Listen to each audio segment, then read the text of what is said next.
2000ஆவது ஆண்டில் அட்சதை என்ற தலைப்பில் வெளிவந்த எனது கவிதை தொகுப்பில் காட்சிகள் என்ற தலைப்பில் அமைந்த ஒரு கவிதை உங்களுக்கு தற்போதைய அரசியல் காட்சிகளை நினைவூட்டினால் அதற்கு நான் பொறுப்பல்ல. கவிதை இதுதான். புதிதாக ஒன்றுமில்லை. கிழட்டு சிங்கங்கள் நெருப்பு வளையங்களுக்குள் நுழைந்து திரும்புகின்றன. புதிய பச்சை கிளிகளும் பலூன்களைத்தான் சுடுகின்றன துப்பாக்கிகளால். பாதாள கிணற்றுக்குள் மோட்டார் சைக்கிளை வேகமாக ஓட்டுபவனின் முகம் வேறு.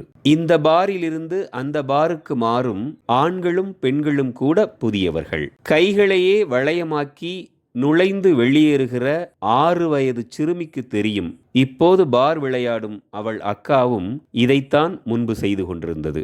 மேலே மேலே 25 காப்பி கோப்பைகளை அடுக்கி நெற்றியில் சுமந்து நடந்து கைதட்டல் பெறுகிறவன் பழைய சாயம் போன சட்டை அணிந்திருக்கிறான். காட்சிகளும் பார்வையாளர்களும் கோமாளிகளும் ஆட்டக்காரிகளும் மாறினாலும் சர்க்கஸ் அதே பழைய சர்க்கஸ் தான். பழைய பெயரை வைத்தே கூட்டம் சேர்த்து கொண்டிருக்கிறார்கள் முதலாளிகளின் வாரிசுகளும்.